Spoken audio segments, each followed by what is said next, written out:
Hello learners, welcome to this video. इस video में हम रोज़ थ्योरम के ज्योमेट्रिक इंटरप्रिटेशन के बारे में बात करने जा रहे हैं। यहाँ पर अगर आपसे क्वेश्चन इस तरह से पूछा जाए कि रोज़ थ्योरम को स्टेट एंड प्रूव करें, तो भी आपको यही करना है। स्टेटमेंट है, if function of x is a function of variable x such that first point is function of x is continuous in the closed interval a b. Second point is function of x is differentiable in open interval a comma b. Third point is function of a is equal to function of b. Then there exists at least one point c belongs to a comma b such that f dash c is equal to 0. तो यहाँ पर ये मतलब है कि function continuous होना चाहिए, उसे डिफरेंशिएबल होना चाहिए, फंक्शन के जो एंड पॉइंट्स हैं उस पर वैल्यूज़ इक्वल होनी चाहिए, और अगर ऐसा है तो वहाँ कम से कम एक point c belongs to a comma b होगा, इस तरह से ताकि f डैश c यानी कि उसका डेरिवेटिव 0 हो। तो यहाँ पर दो केसेस बनेंगे। फर्स्ट केस, अगर फंक्शन कंटिन्यूस है और कांस्टेंट है, यानी कि function of a function of b के बराबर है और फंक्शन की इंटरमीडिएट सारी वैल्यूज़ जो भी x की वैल्यूज़ हैं उन पर भी उसकी वैल्यू सेम ही है। तो यहाँ पर जैसे हम फिगर में देख सकते हैं, ये a पॉइंट है, ये b पॉइंट है, इसके करस्पॉन्डिंग फंक्शन की वैल्यूज़ हैं function of a and function of b।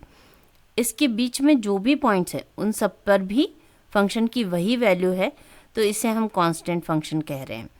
तो यहाँ हम देख सकते हैं कि यहाँ एफ डैश c 0 के बराबर होगा, यानी कि x एक्सिस के पैरेलल होगा और स्लोप ऑफ टेंजेंट इज 0। अब हम केस 2 की बात करते हैं। अगर फंक्शन एक कांस्टेंट फंक्शन नहीं है, नॉट अ कांस्टेंट फंक्शन की कंडीशन में कम से कम कुछ वैल्यूज़ ऐसी होंगी जिस पर फंक्शन की वैल्यू a पॉइंट पर अगर फंक्शन ऑफ a है, b पॉइंट पर फंक्शन ऑफ b है, फंक्शन ऑफ a और फंक्शन ऑफ b ये बराबर होंगे। ये तो हमारी कंडीशन ही है रोज़ थ्योरम की। अब या तो फंक्शन इंक्रीज़ कर सकता है और फिर डिक्रीज़ करके एफ बी पर आ सकता है, या फिर डिक्रीज़ करके देन इंक्रीज़ होकर एफ बी पर आ सकता है।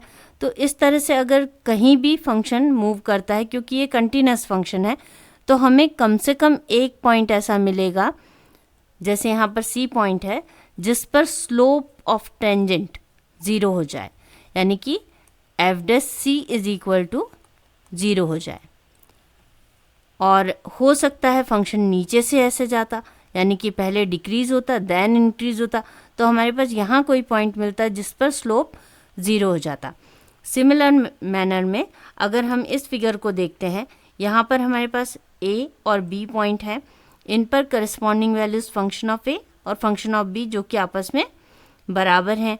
अब फंक्शन पहले इंक्रीज़ कर रहा है, देन डिक्रीज़ कर रहा है, फिर एक पॉइंट पर आकर फिर इंक्रीज़ कर रहा है, और फाइनली ये फंक्शन ऑफ b पर सेम हो गया है फंक्शन ऑफ a के।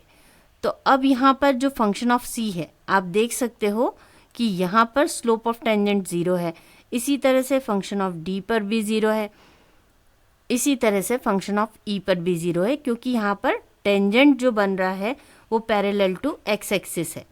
तो इस तरह से हम देख सकते हैं कि यहाँ ए बी इंटरवल के अंदर 3 पॉइंट हमें मिले हैं जिन पर स्लोप 0 हो रहा है।